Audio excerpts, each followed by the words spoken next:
Hello and welcome. You're tuned into the best in paranormal talk radio. This is Darkness Radio. I'm your host, Dave Schrader. That guy over there, well, that's the lovely and cuddly Mr. Tim Dennis. Hello, Tim. Howdy. Listen, I get a chance to travel the world and see some remarkable places and get a chance to hear stories, which you know I love, history and stories. Mm-hmm. And after the kind of stoppage for the Holzer Files earlier this year, we had that 3-month layoff where everybody was trying to figure out what the new world was going to be like. And then when we went back to filming, we went out to Massachusetts to film an episode. And one night Shane and I had off, and I was like, God, you know, we are like minutes away from Salem, Massachusetts. And it's kind of ridiculous that we're just stuck here. What if we see if there's a ghost tour group that, you know, we know none of them are open, but maybe they'll take us on a little walking tour and just kind of show us the insights. And we made a few calls and looked a few numbers up and connected with a great group, and Black Cat Tours out of Salem, Massachusetts, and a lovely couple that runs it agreed to meet with us off hours, just friendly kind of, yeah, we'll show you around and talk to you, because, you know, the tours were shut down. Everything was kind of shut down at that point, but we all met separately. We all had a chance to, we were wearing masks, so we were being very cautious at that time, and we kept our social distance, but it was, you know, quite late at night, and it was an impromptu kind of tour just to talk to us about this, and they were great.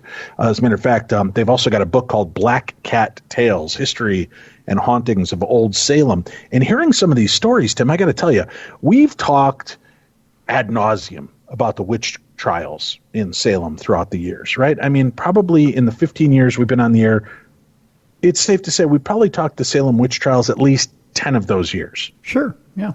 Right? Mm-hmm. One way, shape, or another. And we always hear kind of, you know, the same take on it. And although Michelle Belanger brought us into a different aspect of it this year, after the Salem Live program, this couple brought me in a little deeper. Now, they were also part of the Salem Live program, and it was great to connect with Lara and Daniel and talk about the rich history. Today's episode, Salem's Secrets. Tim, we're going to go a little deeper.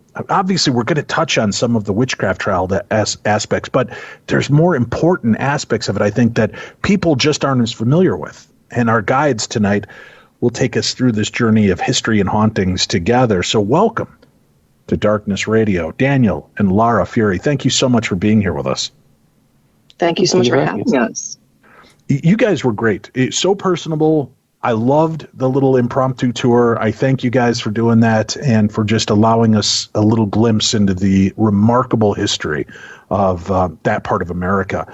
And I wanted to start off maybe going back a little further. And Lara, I know that you were talking to me about some of the different aspects I didn't even realize regarding what that area was like. What was Salem in that area like prior to the Salem witch trials? And you had some really interesting aspects to share with us. So why don't you take us back to the beginning and talk to us about that sleepy little town, and what was it like? What were the people like? What was the lifestyle there? Well, thank you. It's very common for people to blame the afflicted for what happened in Salem in 1692. A lot of the portrayals of the girls as these, scheming, teenagers who were, either trying to find, love connections or just become more popular even somehow through that. And it's such a falsehood, because we're placing modern sensibilities on children who were in a really terrifying situation and time period. Now, the forests of Massachusetts were referred to as the howling wilderness by some people. Salem Village was where the Paris parsonage was, and that's where all the events start to take place. That's where many of the afflicted and accused lived, in Salem Village. That's now the town of Danvers. The trials and executions themselves took place in Salem town, where many of the other players of this event lived. And that's now modern Salem. That's the city of Salem. Now, from what we know, Salem had a spiked wall 9 feet high around it as a defense from the native population. due to raids and skirmishes from King William's War, which is part of the French and Indian Wars. Several of the afflicted girls were orphans from those wars, their parents having been killed in native raids, including, we believe, the famous Abigail Williams, who everybody talks about when it comes to the trials, because she's one of the most high-profile afflicted. Now, one of the biggest things that people don't realize about this time period is that in February of 1692, a new English charter had been put into place, which removed a lot of the protections and forward thinking of the colonies that had been in place, starting with the Body of Liberties Act of 1641, which prevented things like cruel and unusual punishment. And I mean, things like they had protections in place for, animals, and that they should be treated well. And this English charter kind of wipes all that out. And a lot of people are really upset about this. They say, we're just going to get rid of it. We're going to go back to the original charter. And so there's a lot of hostility involving that. One of the other things that's going on at this time is that there's a common belief that the divine reckoning would occur soon, probably in just a few years. I think Cotton Mather puts 1697 as one of the dates for that. Okay. So is this like the rapture, or is this truly the end times that they're waiting for? They're basically thinking it's going to be the end times. There's a lot of little things that have been happening that they start to see as a sign for the end of the world. And of course, the biggest thing when it comes to the end times is that there will be a war between heaven and hell, and the devil is going to walk amongst the humans, and we are going to have to fight him. And that's basically what the mindset of the Puritan religion was, is that the devil was a very real entity that could enter their lives at any time.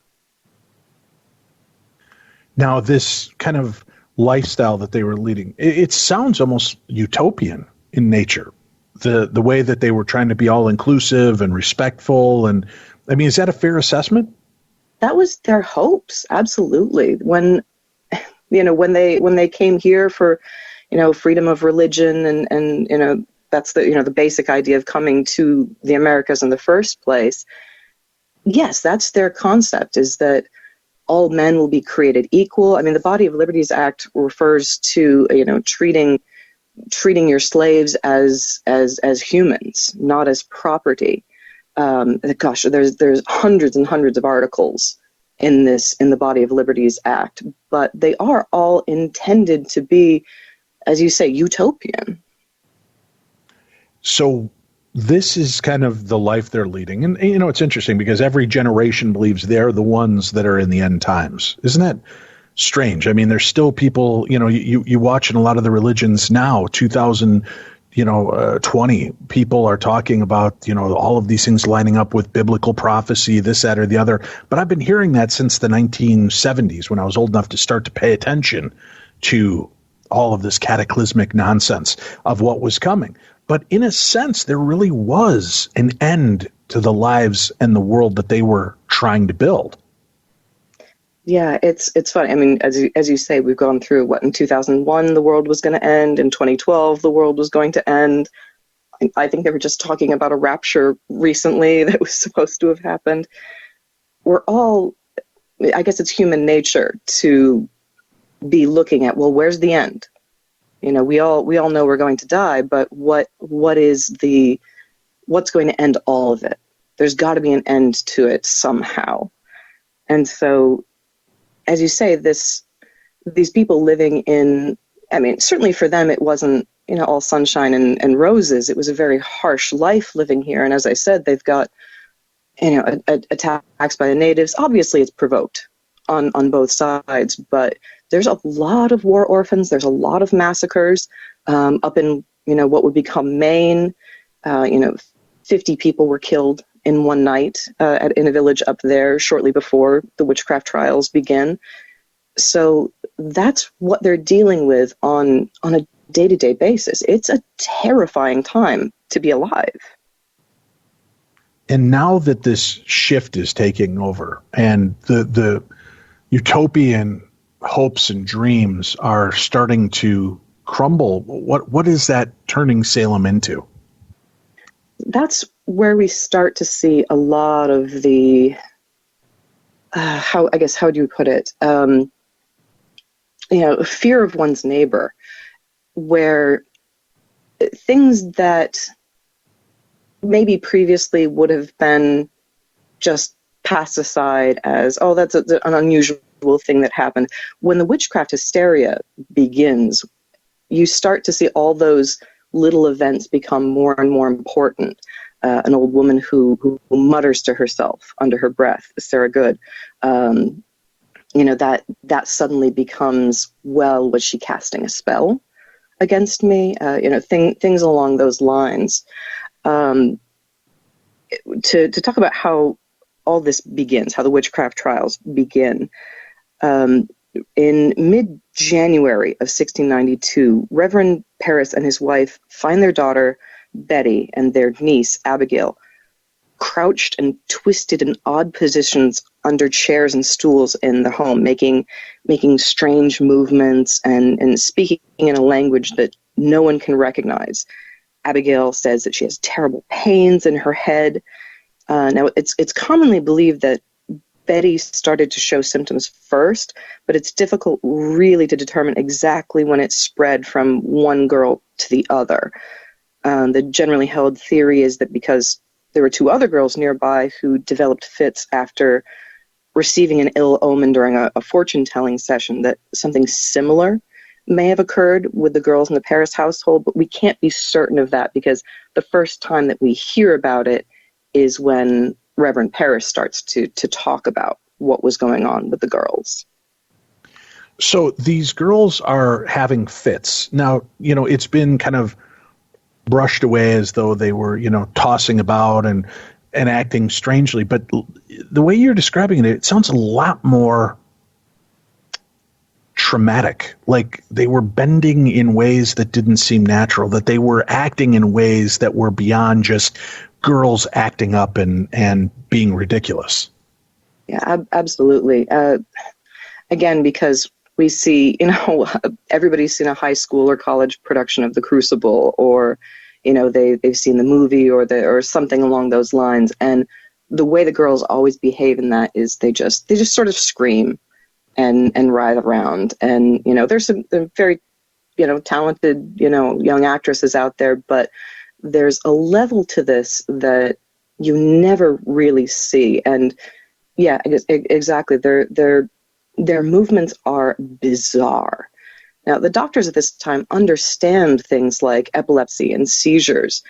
And so when it's believed to be Dr. William Griggs is brought in on February 24th, actually my birthday, to look at these girls, he proclaims that they are under an evil hand, which means witchcraft, because nothing that they're doing physically makes sense with anything he understands about medicine. And it's for what would happen later on, their early symptoms are very mild, just those the twisting and contorting. It's not as violent as it would become later on. It's interesting because as soon as Dr. Griggs gives this prognosis, Ann Putnam and Elizabeth Hubbard, who are two other girls, that they each lived about a mile away from the Parris parsonage in different directions, and the next day they start exhibiting symptoms as well. So it's a very quick transition once this diagnosis comes in of, for lack of a better word, of witchcraft. Now, a lot of these stories kind of entail that there are these vindictive little bitchy teenage girls. Yeah. And they start pointing fingers at people they don't like and making claims and acting up in order to play this big trick on people. And when they realize that they're getting the attention, they continue to do so. What you're setting is a bit of a different table here. You're giving us a different insight into what was happening. Now, people talk again about this being a form of mass hysteria, that one started to spread amongst the girls. Again, it was a mental condition. Some have even talked about it, and now the word's evading my memory, but you and I laugh about it that night. Ergot, right? The bad rye, and that it might have caused hallucinations and frothing at the mouth. Why don't you talk a little bit about those aspects of this? Oh, sure. The ergot theory, to discuss that first, everybody loves the ergot theory. They really do, because it's a way of taking away human culpability. So for those that don't know what the ergot theory is, in 1976, there was a study published by Linda Caporel, I think I'm pronouncing her name correctly, saying that conditions were right in Salem in 1692 for ergot to grow. And ergot is it's a mold that grows on rye, and it could have been prevalent in the area. So ergot has an LSD-like effect when you ingest it, and so for a lot of people, this seems like the aha moment. If there could have been ergot in the area, that explains why everybody was seeing things and hearing things and having these bizarre symptoms. So in 1976, this study comes out. Multiple studies come out within months of the original paper saying why it's not possible. So for one, it would have been extremely selective, for only these certain people within the same household to be exhibiting the symptoms for having ingested it, but not others. The second thing is all bread was served toasted. Puritans believed that untoasted bread caused stomach problems. So that probably would have killed off whatever ergot was left after, baking the bread in the first place. The third thing is that ergot has a necrotizing effect. So if they had ingested it and the ergot was causing these hallucinations, the likelihood is that they would have developed basically like gangrene. They would have been losing ears and fingers. And at the height of the witchcraft hysteria, it seems pretty unlikely that no one would have noticed if everyone was suddenly afflicted with ergot poisoning and their fingers were starting to fall off. So if someone tells you that the reason for the witchcraft hysteria in Salem was because the girls were all high on LSD, you can tell them that's the bupkis, basically. Right. Now, you also laid a fact on me that I had kind of remembered, but not exactly, because a lot of people point to, well, listen, this isn't a real phenomena. These were just girls acting out. There's never been anything like this before or since. But there's actually been contemporary versions of the way these girls acted and reacted. Can you give us a little bit more information on that? Oh, sure thing. So there's two really big instances of this occurring that were on in the national news. Anyway, the first one was in McMinnville, Tennessee in November of 1998. There was a teacher at the Warren County High School who started complaining of a gasoline-like smell in the classroom. They experienced nausea, shortness of breath, dizziness, and headaches. And so they evacuated the school, and almost 100 students and staff went to the hospital with similar complaints, and about 40 of them were admitted overnight. So a week later, the school reopens, and the 71 people have to go to the hospital. So there's a massive investigation by multiple government agencies that takes place, and they find no cause, nothing at the school, nothing in the blood and urine samples from the afflicted. So they come to the conclusion that it was and this is the modern term, a psychogenic illness.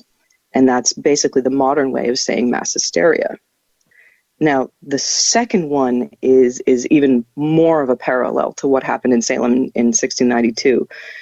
So in August of 2011 in Leroy, New York, at the junior senior high school, 14 students, 13 girls, 1 boy, begin to have fits, convulsions, and a bizarre speech difficulty. And so the diagnosis is conversion disorder, mass psychogenic illness. Conversion disorder is a more, fine-tuned way of saying that this is hopping from person to person, conversion disorder. And the parents aren't really happy with this diagnosis. They think there's got to be something causing this. It can't just be, it can't just be all in their heads, because there were YouTube videos, which I was having a hard time finding a lot of them. It seems like a lot of them have been taken down now, of these girls just having absolute fits and convulsions and their word slurring. And it was something that we talked about when we took you on the tour, is that it's not pretty.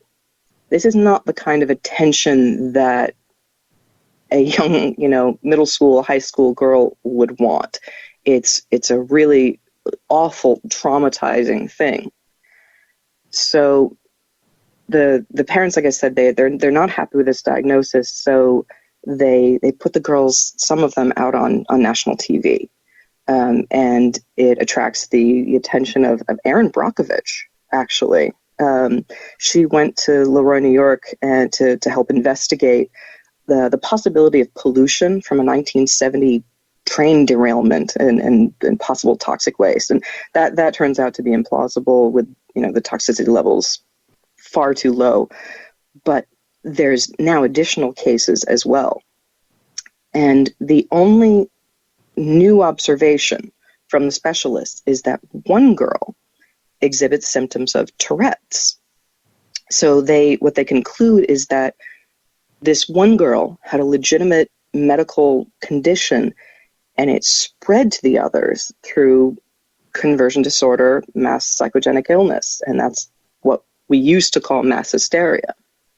So it's easy now to look at that, as you say, with a modern example of how easily, if, say, Abigail Williams or Betty Paris had a legitimate medical condition, Abigail probably had some form of PTSD, and it then spread from person to person through this hysteria.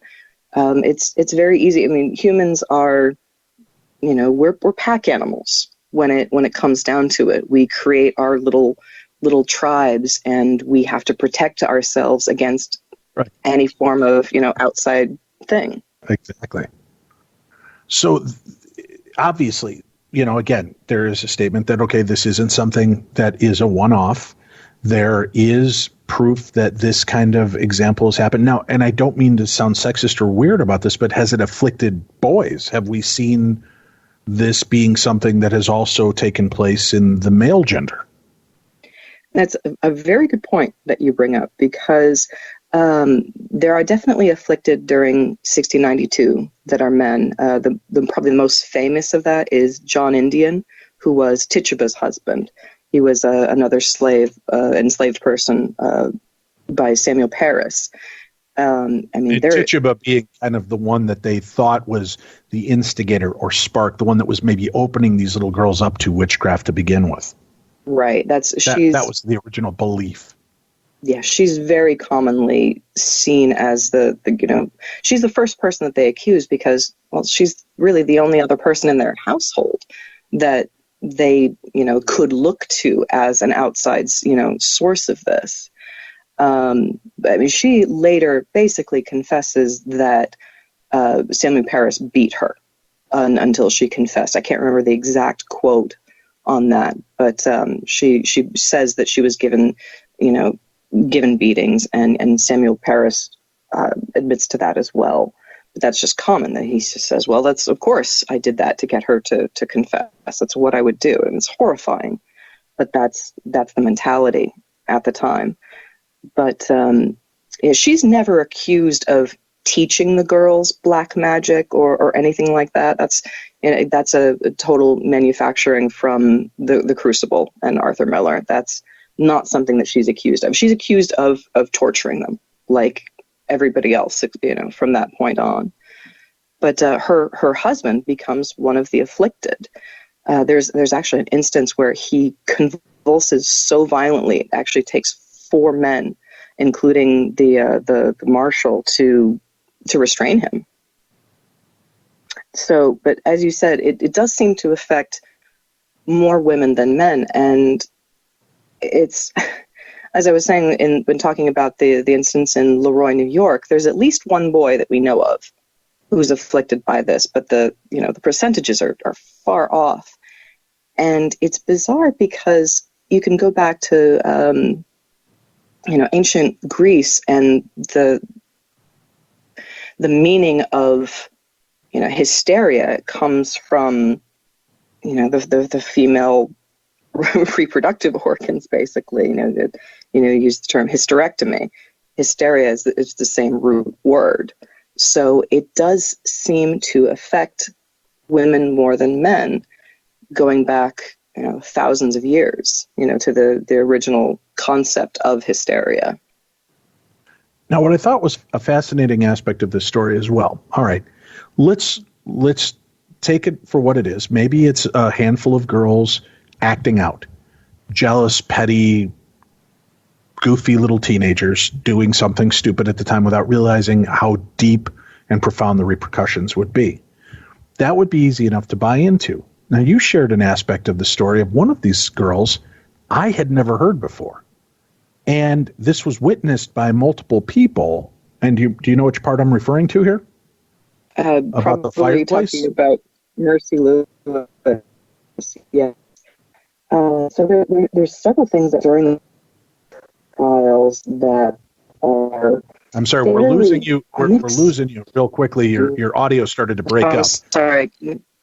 So there are absolutely certain instances that happen during the course of the trials that are far more unexplainable than what we take from, again, the Crucible and the girls just screaming and writhing around, and that's the end of it. One of the first ones is there's a similar thing that happens. Abigail Williams asks a man named Benjamin Hutchinson to attack the specter of Deliverance Hobbs. She's someone who's been accused of witchcraft.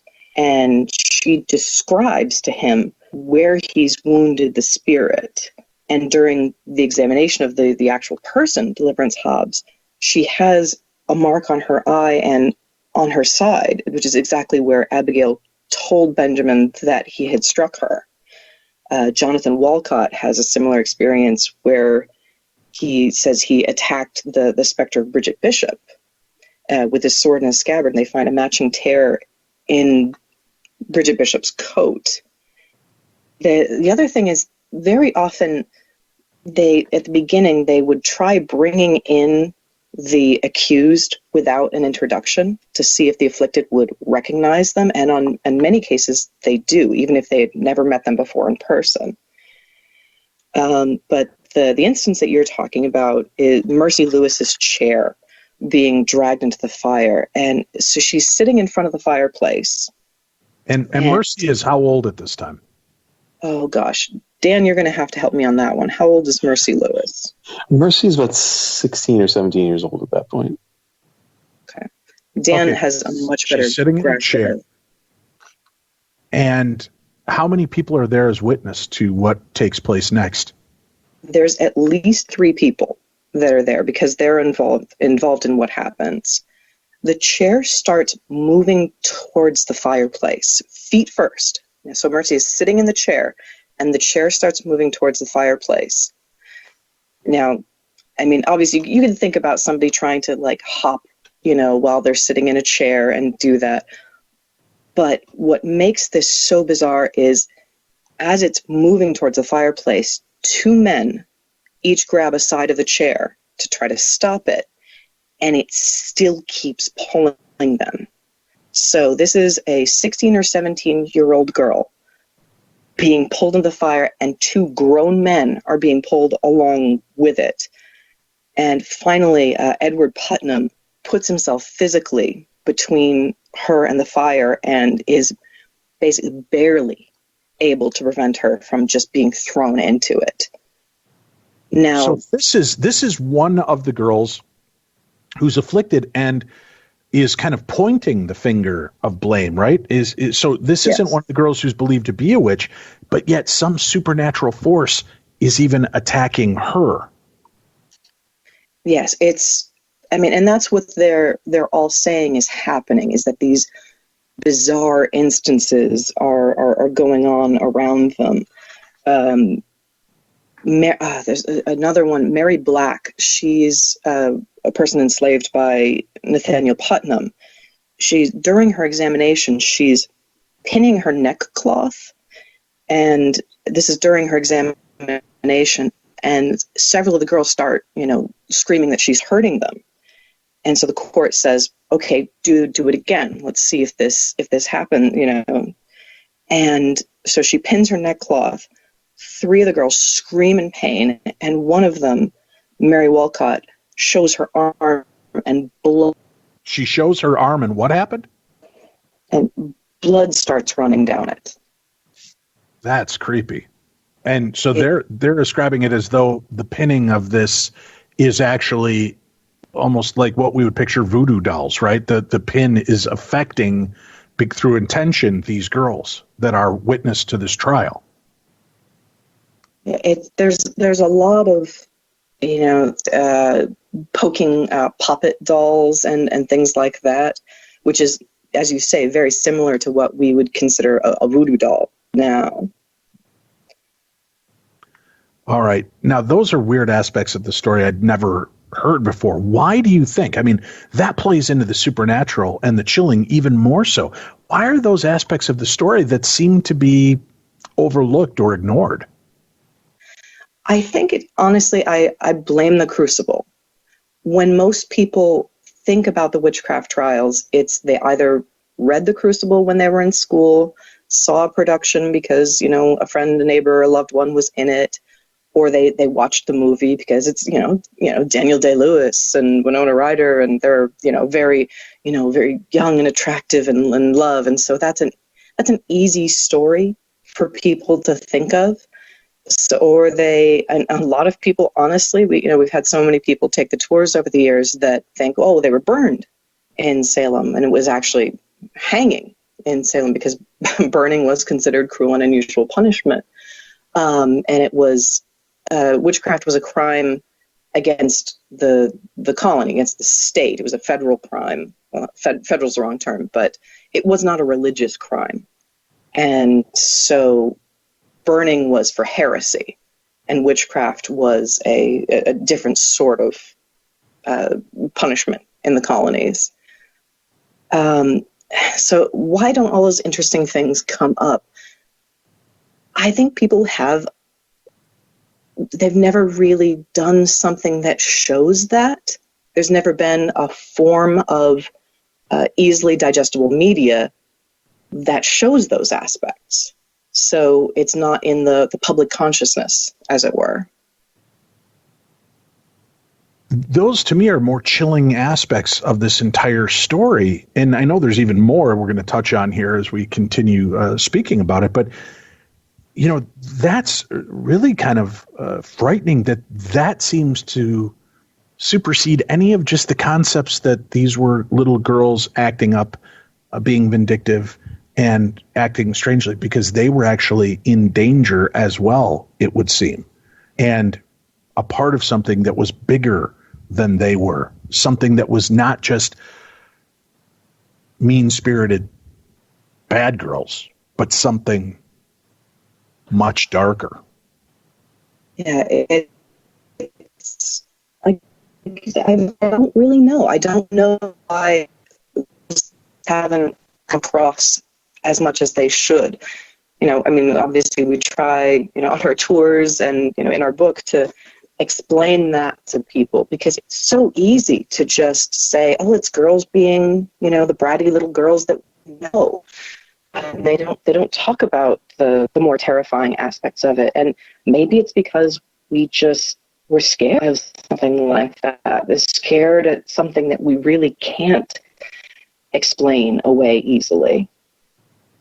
Well, we've got some more stories from the Salem Witch aspect of it, and then we're going to delve more into other strange hauntings, tales of terror, and very strange goings-on in the town of Salem with Daniel and Lara Fury. But, Lara, what are a few of the other aspects, a few of the other stories associated with the witchcraft trials that you think are even more compelling than the stories that have been kind of vomited ad nauseum for 200 years, 400 years now?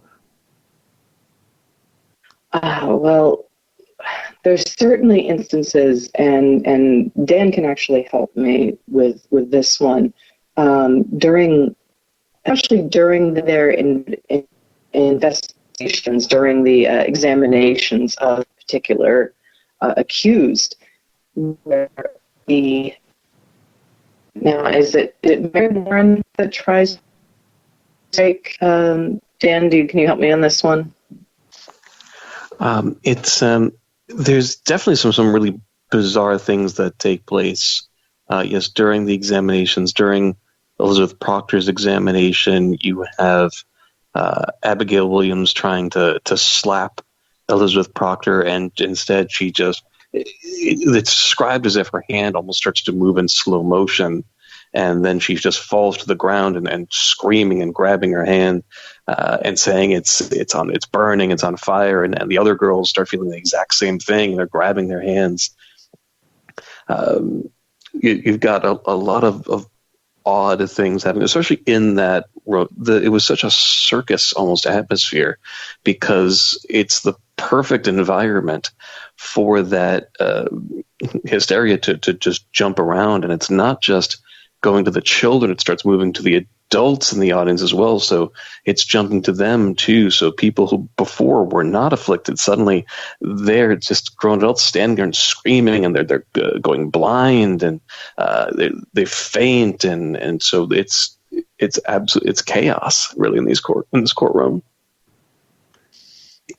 And you've got all of these people pointing fingers, all of these people getting involved. Do you think that there are adults that are taking what these children are dealing with, this affliction that's striking them, and using that to their benefit by pointing fingers and trying to, air their dirty laundry and grievances in a way that seems less petty and more, look at the evil that these people are doing? Is there more of that underpinning to this entire story, do you think?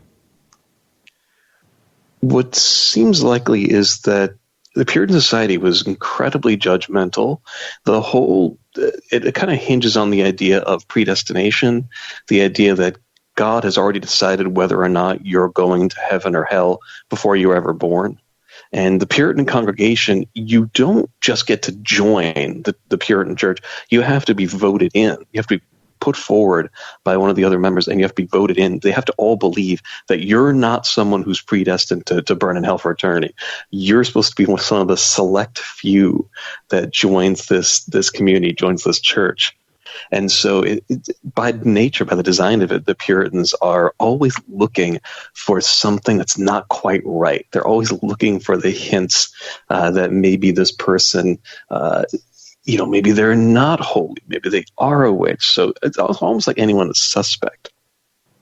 So they've probably got, I imagine, a list, like a running list. Whenever they encounter these people, they've got, John Proctor and Giles Corey constantly bickering with each other, constantly thought that there was, Proctor was doing something to harm Corey. Corey thought Proctor was trying to harm him, and vice versa. So you would see things like that, these little petty things that we might think of today as though that's just, that they're just sniping at each other.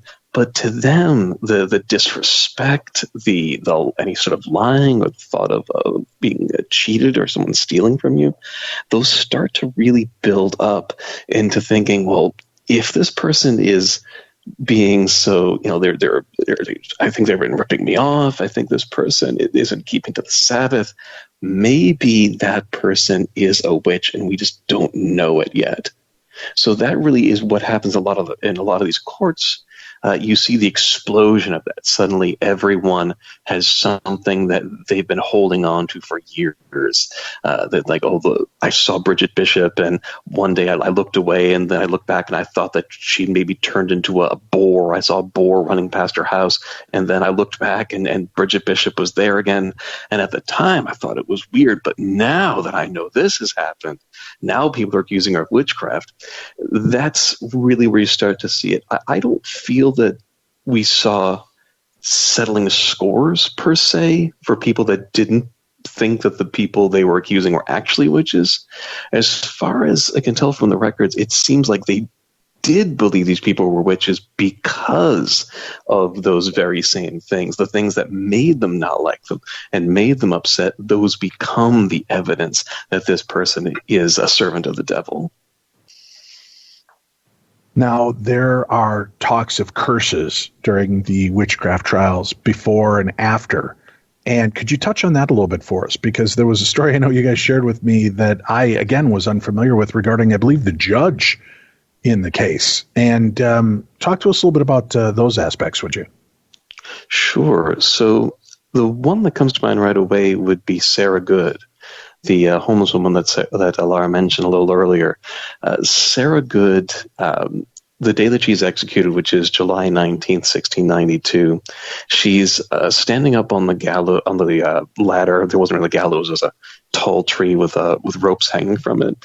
And she's standing on the ladder. She's got the rope around her neck, and there's a minister by the name of Reverend Nicholas Noyes.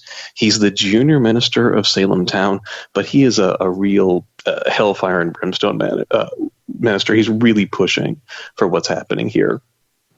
And one of his duties is to try to get people to confess right before they're hanged. He'll call up to them and ask them to confess themselves to God, basically to clear their souls. But they're not going to be spared, but he's trying to get them to maybe God will have mercy on them. So on this day, Sarah's up on the ladder, the rope around her neck, and the Reverend shouts up, "Sarah, confess yourself to God. He'll have mercy on your soul." And Sarah shouts down to the Reverend, "Reverend, I'm no more a witch than you are a wizard, and if you take away my life, God will give you blood to drink." Now she's hanged, and the minister, years later, he ends up repenting for his role in the witchcraft trials, but which in final words, because it's believed that a person who was a witch, their final words were carrying a curse, and if they said it, it would definitely come true. And in the case of Reverend Noyes, on his deathbed, it was recorded that his mouth and throat filled up with blood in his final moments, choking him. Now, we see that likely what he suffered was a brain aneurysm, because apparently that does have the same, that's one of the symptoms that we see. But it's fascinating that it did really happen. So it's been called, the witch's curse, even though actually she was quoting the Bible. There's a verse. That was what was funny to me is they call it the witch's curse, but that what she threw out was actually reciting biblical scripture. And that's funny because you would think somebody that was of the devil and quoting scripture, especially in that moment, would have paid the price for that as well. You would think it was. One of the examination tactics was to try and get a person to speak a prayer to see if they could say the prayer perfectly, and if they could, well, then maybe you're not a witch. But if you're a witch, if you've sold your soul to the devil, you can't really pray. Somehow it's going to stop up your mouth. You're going to trip over your words. And so they'd have them recite prayers in the courtroom as a way of seeing whether or not they could actually do it. And of course, even if you're a Puritan who knows your prayers backwards and forwards, if you're standing in this environment, you're probably going to slip up. As a matter of fact, the next month, the minister, Reverend George Burroughs, he's been convicted of witchcraft. He's the same situation, standing on the ladder, the rope around his neck, and he speaks the Lord's Prayer perfectly and clearly so that everyone can hear. Hundreds of people can hear. He's a minister. He knows how to speak to the back of the room, and everyone hears him speak it perfectly, but they still hang him. So it's even in the case where you're able to utter a quote from the Bible, it's still not enough, even though they've told you before that it's going to be enough. Now, wasn't there a famous ghost sighting to one of the attorneys or the judges after the trials ended as well. I can't remember. I believe Lara. Yes. I mean, you guys have so many remarkable stories, and I just want to hit on some of these other fascinating paranormal aspects. Yeah, so I think what you're referring to is Sheriff George Corwin. So Sheriff George Corwin is he's the High Sheriff of Essex County at this time, and he's one of the least nice characters in all of this. He's the one in charge of the jail, and it's the sheriff that's responsible for the pressing of Giles Corey. Now, pressing is a torture that typically wouldn't have been allowed here in the colonies, but because of the new English law that's put in place in 1692, pressing is used because Giles Corey, 80 years old, he refused to allow the court to try him. This is probably the most famous of the stories of the witch trials, I believe. Giles Corey pressed with stones over the course of 48 hours, about 2 days. They're putting heavier and heavier stones until finally his rib cage breaks and the old man dies, and he refuses to allow them to try him. They're constantly asking him if he'll accept the authority of the court, and he just won't answer that question. His final words reportedly were more weight, so asking for more weight to be put on the ship. So that's a very tough old man at the end. And not long after the trials, it's about 1696, Sheriff George Corwin, he starts to fall into ill health. He starts to, he's losing weight, starts to have trouble getting around. And it's in April of 1696 that he starts saying that he's having trouble sleeping. He says that he's waking up in the middle of the night and he can't move. He feels like there's weight pressing down on his chest and on his arms and his legs. And when he looks to the foot of his bed, he believes he sees Giles Corey watching him while this is happening. And that same month, April 1696, just 4 years after the trials, Sheriff George Corwin, one morning, he's found dead in his bed. He had suffered a powerful heart attack in the middle of the night, and the sheriff is only 29 years old when this happens. Jeez. Yeah, see, now those are some creepy coincidences, whatever you want to refer to them as. I mean, that's some really bizarre tales. All right, we're going to do this. We're going to take a break. We'll come back. We've touched on some of the famous witch trial stories and some of the other hauntings surrounding that. When we come back, more murder, mayhem, and mischief in the town of witches. When we return, you're listening to the best in paranormal talk radio. This is Darkness Radio. I'm Andrew Saul, Commissioner of Social Security. Beware of telephone scammers pretending to be government employees. Real Social Security employees will never threaten you. Callers threatening you with arrest or other legal action and demanding money are not from us. If you receive a call like this, hang up, do not provide them with any form of payment or information. Report the call at oig.ssa.gov. There are everyday actions to help prevent the spread of respiratory diseases. Wash your hands. Avoid close contact with people who are sick. Avoid touching your eyes, nose, and mouth. Stay home when you are sick. Cover your cough or sneeze. Clean and disinfect frequently touched objects with household cleaning spray. For more information, visit cdc.gov/COVID-19. This message brought to you by the National Association of Broadcasters and this station. Welcome back to the best in paranormal talk radio. This is Darkness Radio. Big changes brewing, folks.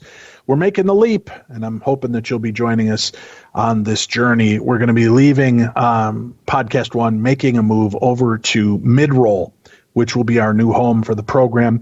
We'll also be moving, their parent company is Stitcher. We're going to be moving our true crime program over to Stitcher Premium. Right now, you're spending $5 a month. You get the amazing True Crime Tuesday program every Tuesday and all of our archives. What if I said that same $5 will now get you True Crime Tuesday and all of the other premium Stitcher programming? And I believe, Tim, help me out if I'm wrong here, Darkness Radio Darchives are going to finally be released under that same premium blanket. So that one $5 charge is going to get you access to True Crime Tuesday, past, present, and future, and all of our past archives of Darkness Radio. Yes, eventually everything, all the Darchives will be over there on Stitcher Premium. So you'll have all 14 years of the Darchives along that with... we were able to recover. There are still some missing pieces. We're aware of that. And There's a if piece you or happen two, to have them, yeah. you can send the links over to tim@darknessradio.com. We're still sifting through different piles of items to see if we can uncover some more of the old episodes that were lost from our old radio days. But you will finally have it all in one place to visit for $5 a month. And we're really excited about this. And it is a much better platform and format than we've been doing with Patreon, because Patreon has been unreliable and problematic for many of you that have followed us on True Crime Tuesday. We're very excited to be working hand in hand with Stitcher. They're excellent customer service and programs. So we're going to be able to bring that all over there. Our regular shows are going to be made available to you every week. As normal, True Crime Tuesday and our Darchives will be part of Stitcher Premium. So it's going to be a really cool a change for everybody, and you get a lot more bang for your buck. But hold tight. Wait until we give you the official nod. You can keep checking in on our social media at darknessradio.com and on our YouTube page for updates on this for when we finally make the full transition over, which should be sometime in the next couple of weeks. All right. Today with us, we have Daniel and Lara Fury, Black Cat Tales, History and Hauntings of Old Salem. That's right. We're revealing Salem secrets today on the program. And maybe I was a little premature in saying we're going to leave the witchcraft trials and stories completely. We have one more creepy little tale to tell about the witchcraft trials, and then we're going to definitely move over to murder and mayhem as Daniel has a story to share. But Lara, what's the last little nugget that you wanted to share with us regarding the witchcraft trials and those people associated with it? Well, it feels awful to say that this is one of my favorite stories, because it's, everything involved, in what they were dealing with is horrifying, and they were living through a truly traumatic time. No one got away clean from this. They all, carried the weight of it through the rest of their lives. But one of the stories that just fascinates me is during the examination of a woman named Alice Parker, Mary Warren, who was a servant of John Proctor, has a violent fit. Now, we were talking about earlier that we worked on the Haunted Salem Live together, and a good friend of ours actually portrayed Mary Warren in the reenactment scenes of this, and I thought she did a fantastic job of really just showing how torturous the things that were afflicting these girls were. So she has this fit, and her tongue sticks out of her mouth until it literally becomes black, and everyone in the courtroom sees this and remarks on it. This fit is so violent, her tongue is turning black. And Alice Parker turns to her and says that her tongue would be blacker before she died.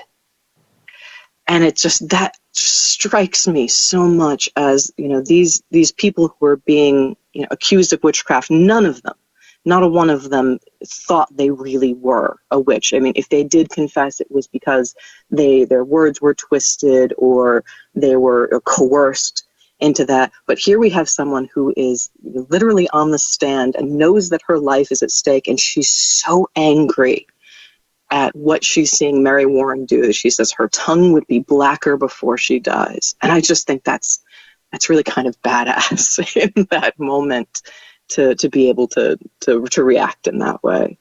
But it also shows, like I said, how violent these fits were for the afflicted, that her tongue was physically turning black during it. Jeez, unbelievable.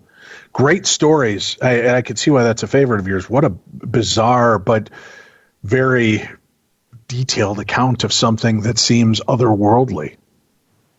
And that's absolutely, it's in the court documents. If you go to the University of Virginia, I believe, they have almost all of the original court documents for the trials available for free for anybody to see. There's some fantastic books out there. Marilyn Roach put out some beautiful compendiums of all of those documents and day-by-day accounts of what happened during the trials, which saves you a lot of work as a researcher when somebody has already put everything through, in a day-by-day account. You can look it up literally. Like I said, when they're first first get the diagnosis of witchcraft. It happened on my birthday, and it's kind of neat to look through it and chart that with our own lives and see, okay, well, this was happening, during April. Now you see they talk about cutting grass, during some of these accounts, so life is still going on during all of this. Obviously, it's a huge part of their lives for well over a year, but the life has to go on.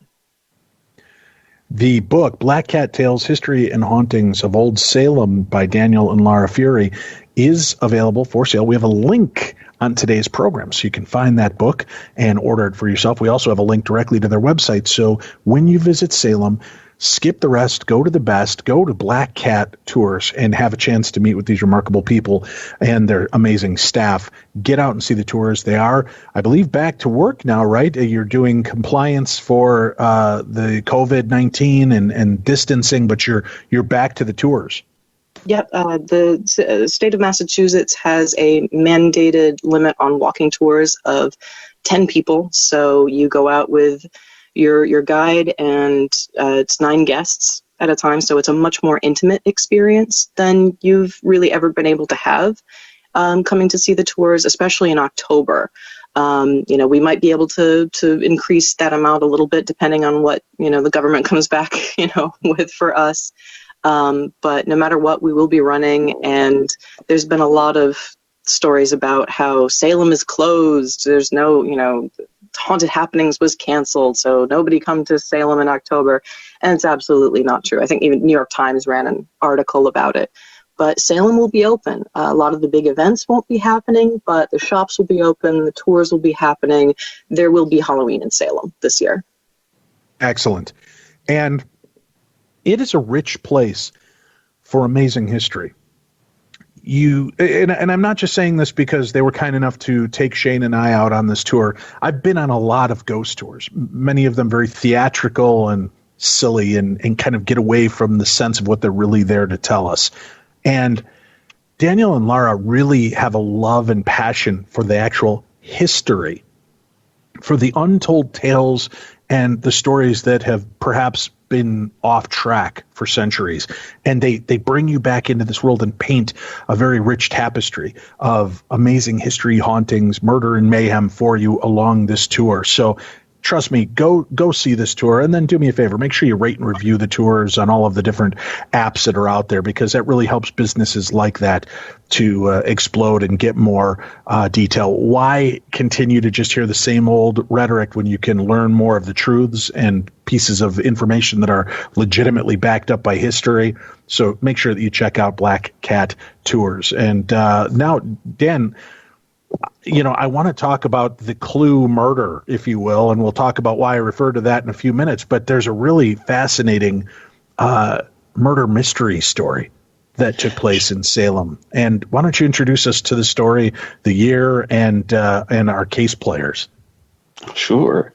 So Salem, at one point, it was the richest city in the country. That's coming after the witchcraft trials, of course, after the Revolutionary War. A man named Elias Haskett Derby opens up trade between Salem and the Far East, to India and China, Sumatra, and many other nations.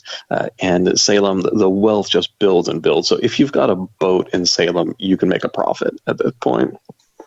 So the idea of Salem sort of changes from this place where this dark and terrifying thing of the witchcraft trials happen to a place where you can make money.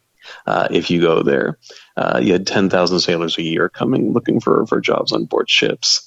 And there is a story that comes out of 1830 that became national news, actually the first national news in American history. It hit the front page of every newspaper, and that hadn't happened before that, which was the murder of Captain Joseph White.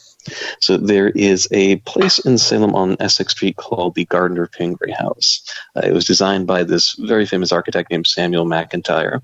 And Captain White, when he lived there, is the early 1800s.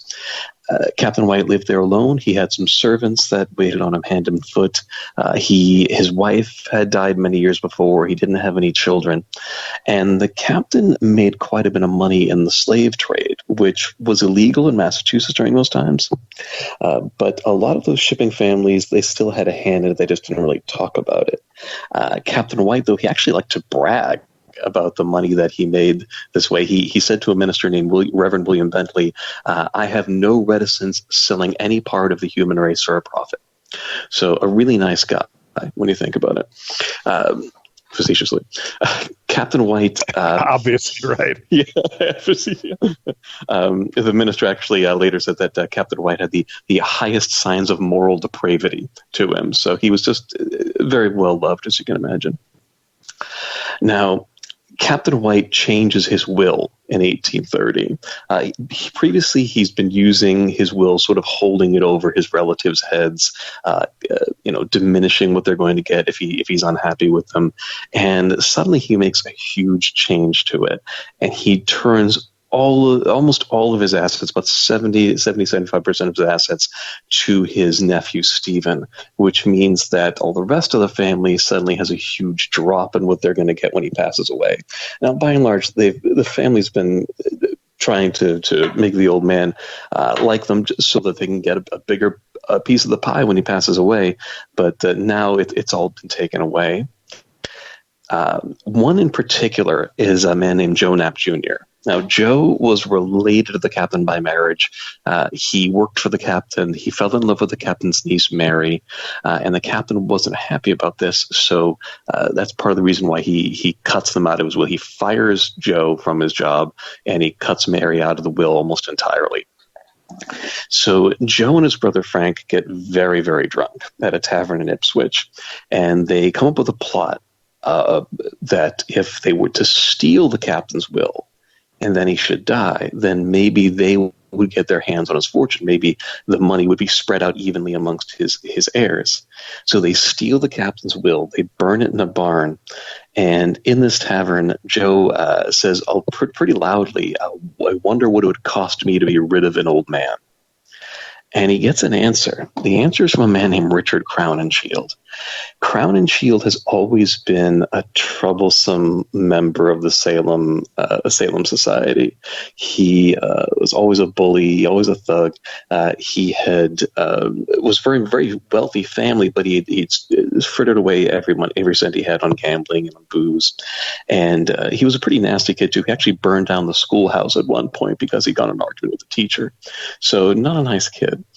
And Crowninshield agrees to accept $1,000 to murder Captain White. So with Joe helping him out, Joe actually sabotages the back window of the captain's home.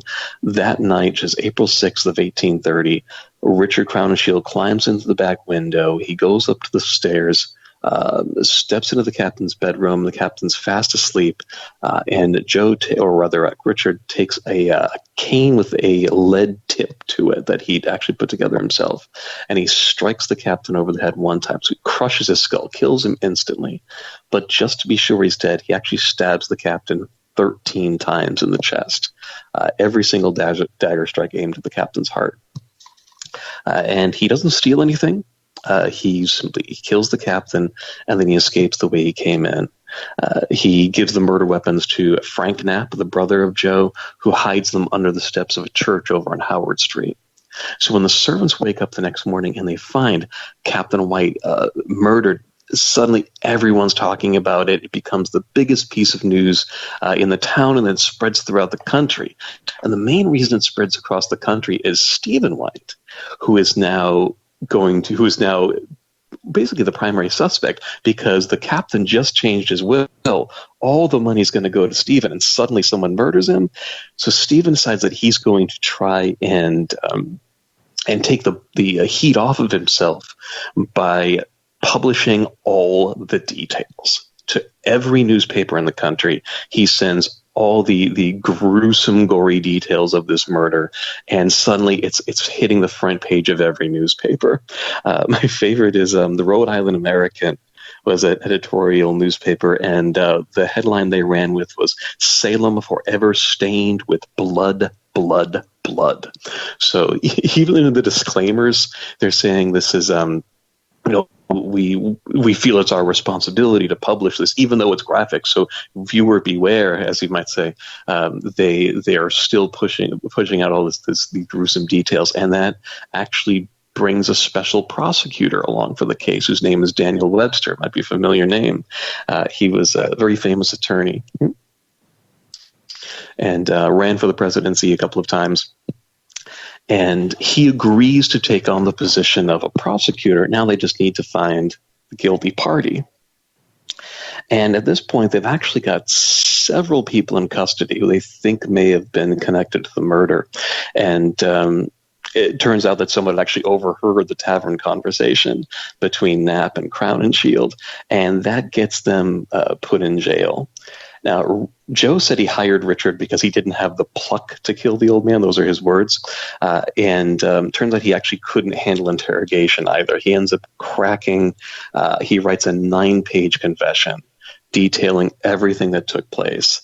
The prosecutors have told him that if he confesses and he points the finger at Richard, saying Richard held the knife, then both him and his brother Frank, they're going to go to prison, but they're not going to be hanged. They're not going to be executed. So he makes this confession, and then Richard Crowninshield, upon hearing this, one night hangs himself in his jail cell at the old Salem jail. And one of the things I think is fascinating about this is that Richard, he was very tall.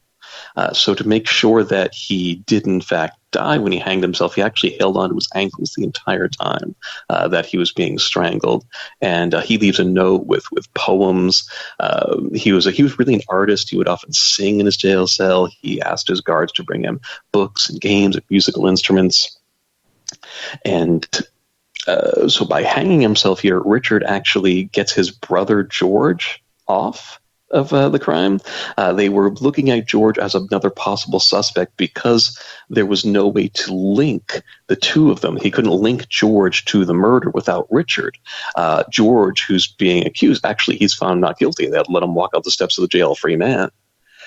However, for the Knapp boys, even though they've been promised immunity, because Frank was on the property, Frank Knapp took the murder weapons from Richard Crowninshield, they can actually rescind that immunity and they can consider them both the murderers. So both Joe and Frank Knapp end up being hanged for the murder. They are about 19 and 20 years old, respectively. So these are two very young men we're talking about. And now Captain White and the Knapp brothers are actually all buried in the same place. They're all buried in the Howard Street Cemetery, which is sort of a stranger's cemetery for many years. You did have people it's right in the back of the old Salem jail. So you have people that would die in the jail be buried there. And you also had sea captains buried there. People that didn't really have a place in town often would be buried there. So it's a very unique cemetery. It's actually basically the same place where Giles Corey was pressed to death. Yeah, that's probably what it's best known as. Jeez.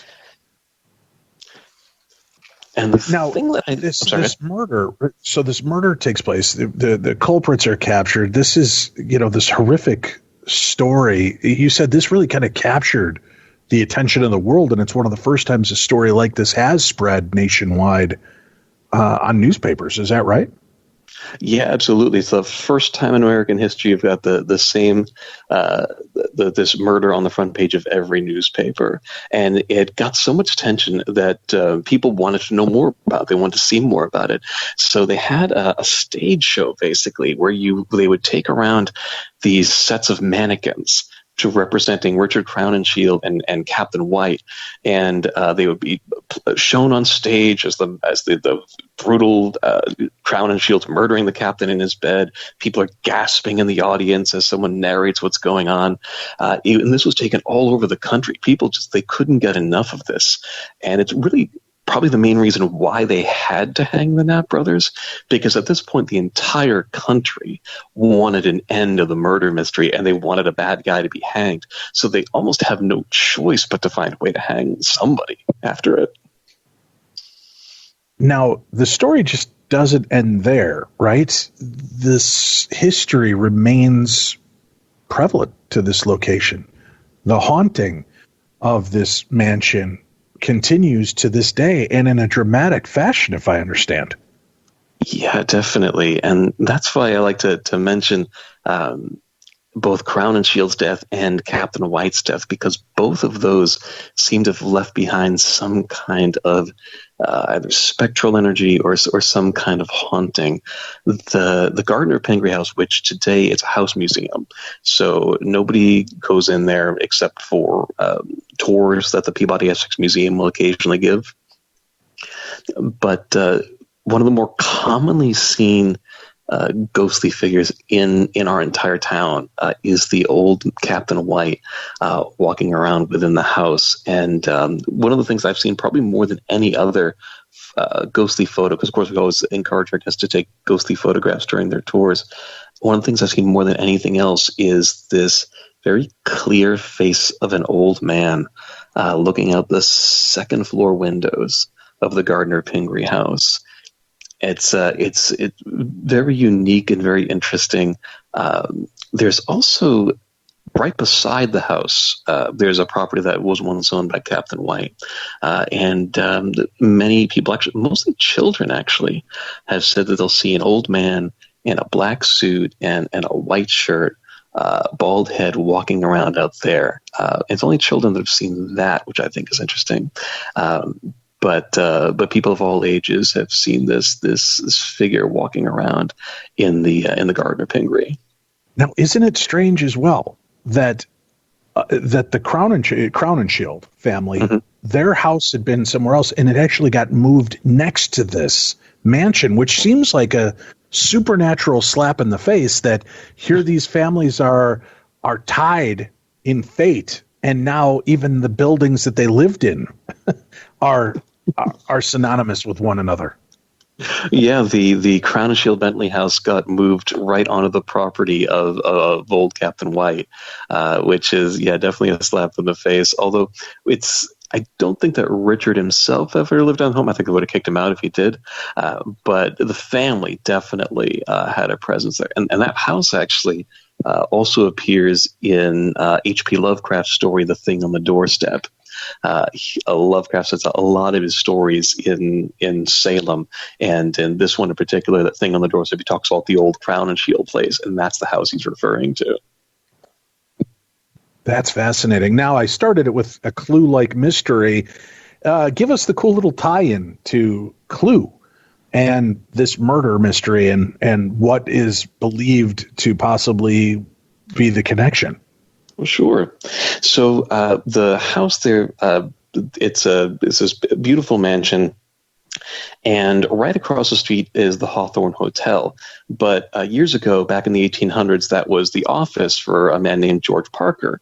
And George Parker created board games.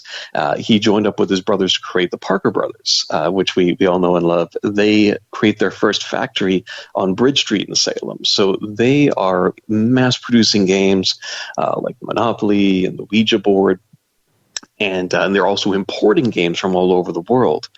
And it's actually in 1941 that the British murder mystery game Cluedo gets taken by Parker Brothers. And it gets they take part of it, they mass distribute it, and they change the name to Clue.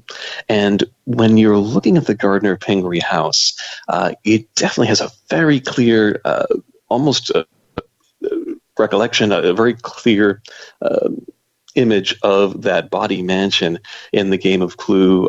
For many years, been said that that's if not the inspiration for the mansion that they were creating, and right down to there's checkered floors in the kitchen. There's some very unique pieces of furniture that are in that house that you also see. I think it's the second edition of the game of Clue through the Parker Brothers, and of course you have a character called Mrs. White in that game.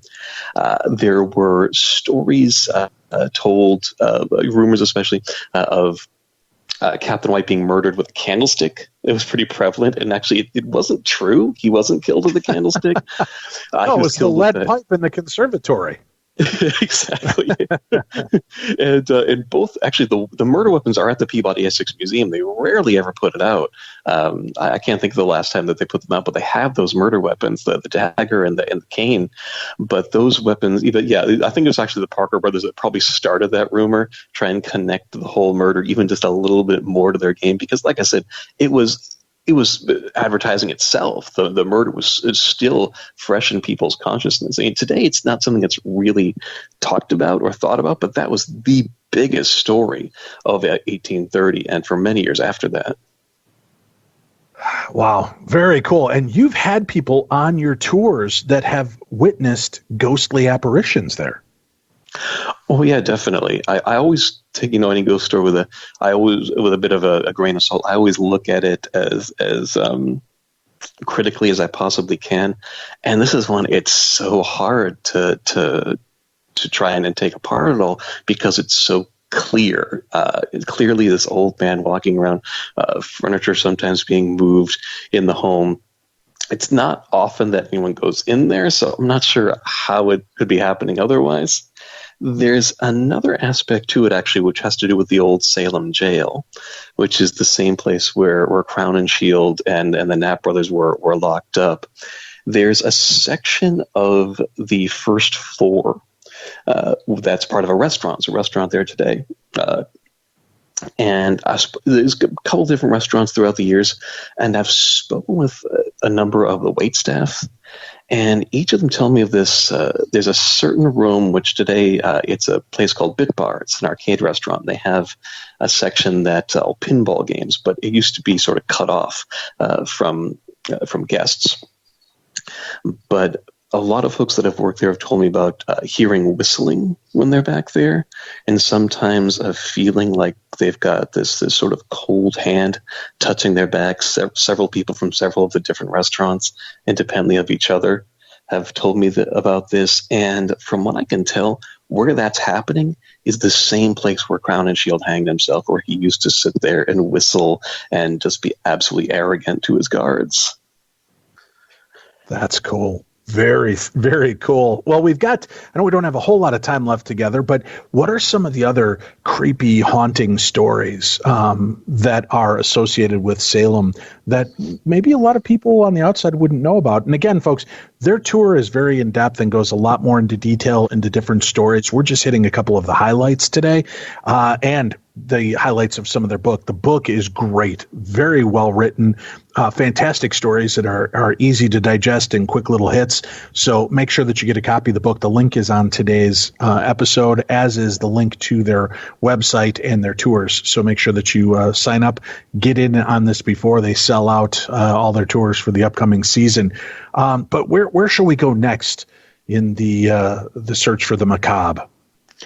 Sure. So there is one item that I think it's not likely you'll get to see when you're in Salem, so I'll mention it now. The Peabody Essex Museum, one of the artifacts that they carry is a skull, and the skull is believed to belong to Edward Teach, who was the infamous Blackbeard the pirate, the captain of the Queen Anne's Revenge. Now, Salem's actually has had its fair share of pirates throughout the years. You imagine there was so much money leaving here. Silver packing ships are on the way out, and on the way back, you've got ships that are packed with cargo that pirates were always seeking. So up and down the Atlantic coast, you constantly were fighting with these pirates. So you had a lot of them coming into town as well. Blackbeard's the only one that seems like he may actually still be there. When he was killed off the coast of North Carolina, he was beheaded, and his head was taken all over the country, displayed as a warning to future pirates and declaring an end to the age of piracy. And in 1982, it was actually in the possession of a man named Edward Rowe Snow. And Snow, he's a historian, a pirate historian. His grandfather was a pirate hunter. He loved pirate stories, and he collected pirate artifacts. And one of them was he was able to obtain the skull. And in his will, the artifact is left to the Peabody Essex Museum. It's 1982 that happens, and there's a condition that goes along with it, which says that the museum cannot display the skull at night. During the daytime, it can be put out, but at night, it has to be taken away so that no human eyes can see it. And the reason is that it's said that, and this is it, as part of the condition, that the skull comes to life, that its eyes glow bright red once the sun goes down. So no one is supposed to be able to look at it because there could be any number of terrible misfortune could befall someone who's able to see it. And now this, Edward Rosenau loved his tall tales. And his granddaughter was asked not too long ago about whether or not this was just another tall tale. And she said absolutely not. She said that she had seen its eyes light up. She said she could sometimes hear it from the other room. And she said, we were just glad to be rid of the thing. The museum has the skull, but it's been a very long time since they put it out. I can only imagine that with the condition, you can't just keep taking a 300-year-old skull in and out of a box constantly every single day. So it hasn't been seen since 2007. Now, with that said, have you spoken to any of the workers or late-night staff where it's held? Has anything strange happened since it's been housed there? Yeah, funnily enough, I try to talk to security guards really whenever I can, especially museum security guards, because you never know the strange things they've seen late at night. And there was one security guard that told me that when he's working on stormy nights, he'll look out to the old Salem burial ground. That's actually right across the street from where the museum is. And he says that he can see a man wearing a long gray coat with black buttons on the cuffs, black buttons lining the coat. He sees this man come walking out of the cemetery, crossing the street, and then entering the walls of the Peabody Essex Museum. Now, that's interesting because there are rumors and legends of Blackbeard actually holding secret meetings at the back of the old Salem burial ground, because he was someone who believed very firmly in using the supernatural to his advantage. He used to take cannon fuses and put them in his hat and his beard and light them on fire. He wanted people to believe that he had this demonic power. So you imagine a cemetery is the perfect place for a pirate like that to hold secret meetings. Now, he didn't write his name anywhere, so we can't say for sure, but it is interesting that where this ghostly figure starts to come from is the same area where Teach himself once held meetings, and it would have actually faced out over the ocean. The South River used to run along the side of the old burial ground. So that's something that I've definitely been keeping an eye out for over the years. We've seen flashes of what could be a man, long gray coat, walking back there, but I haven't been able to get anything solid, anything specific. But that's one of those stories that I do love. The idea that there might very well be the headless ghost of Blackbeard looking for his skull at that museum. Very cool. Lara, what about you? What's another fascinating tale from Salem's history that might not be known by the majority of the world? I know everybody focuses on the witch legend and lore of that area, but this place is so rich and steeped in history. There's so many aspects of the story of Salem. What's one of your favorites that's often overlooked? Oh, gosh. Well, one of the sites that we go to is actually right next to the old burying point, and that's the Pickman House. Pickman is a very familiar name for, again, we bring up H.P. Lovecraft quite a lot. Pickman's Model is one of his more famous stories, and that's talking about the same Salem family. Now, the Pickman House is an original structure. It was actually hidden for a number of years. They had done so much work on the outside of it that it didn't look like the house that you'll see today, which is first period architecture. And it's right across the street from another amazing site in Salem, which is the Yin Yu Tung house, which is an 1800s Chinese house that was brought over to Salem piece by piece. And that has its own interesting stories about it. But what fascinates us about the Pickman House is that, have you ever seen The Ring? Oh, yeah. So there's a story about the Pickman House that we do not know if it is true or not. I'll gladly say this. This is one of those local legends that we cannot confirm. But there's a story that during the scarlet fever epidemic, there was a young girl who was basically quarantined in the attic of that house, and they would bring up the meals to her, and unfortunately she would have passed away in that house because of the scarlet fever. And so when people go by the Pickman House, they see this figure especially in the upper windows that looks exactly like that character from Ringu or The Ring. the long dark hair in front of her face, and a white nightgown.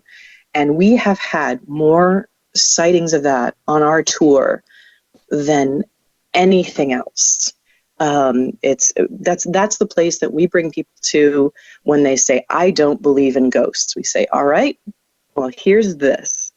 And we've had, people who just absolutely gobstop say, I never believed in ghosts until I looked into that house.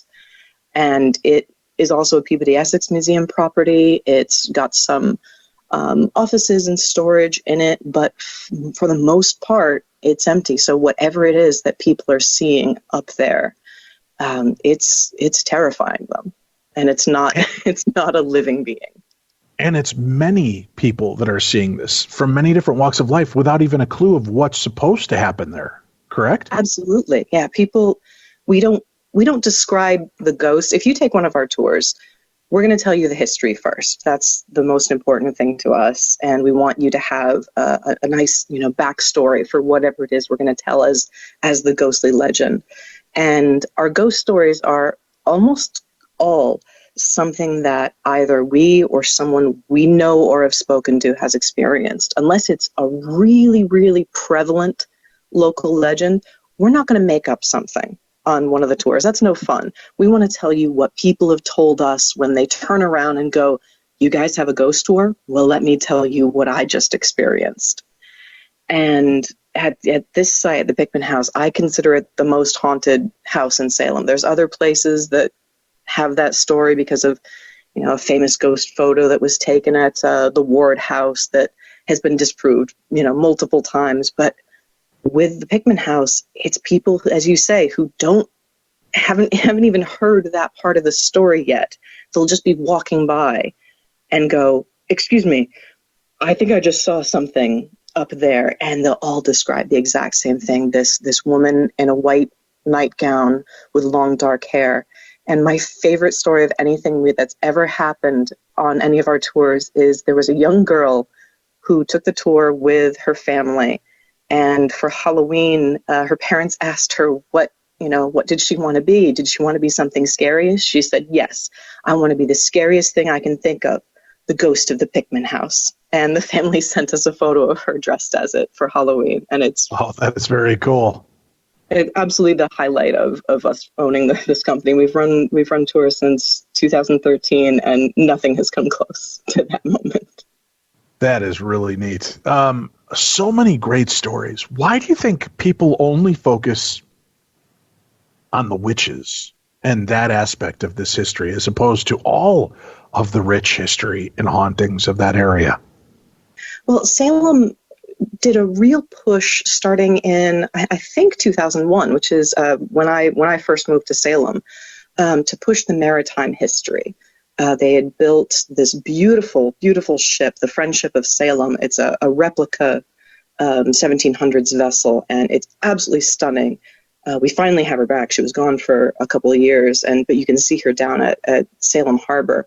So the city really tried to push this maritime history of Salem, which is obviously a much larger part of Salem's history. It was, to the motto of Salem is to the furthest port of the rich East, and we have a fountain in the middle of Essex Street, which is the Walking Mall in Salem, that's meant to represent water as money running into Salem from the Far East. So it's a huge part of what Salem is and its history, but something about as you say, the Salem witchcraft trials just captures the imagination. And I think it will continue to do so because it is unexplained. Even no matter how much we can have the conversation like we did earlier about how hysteria is a real thing.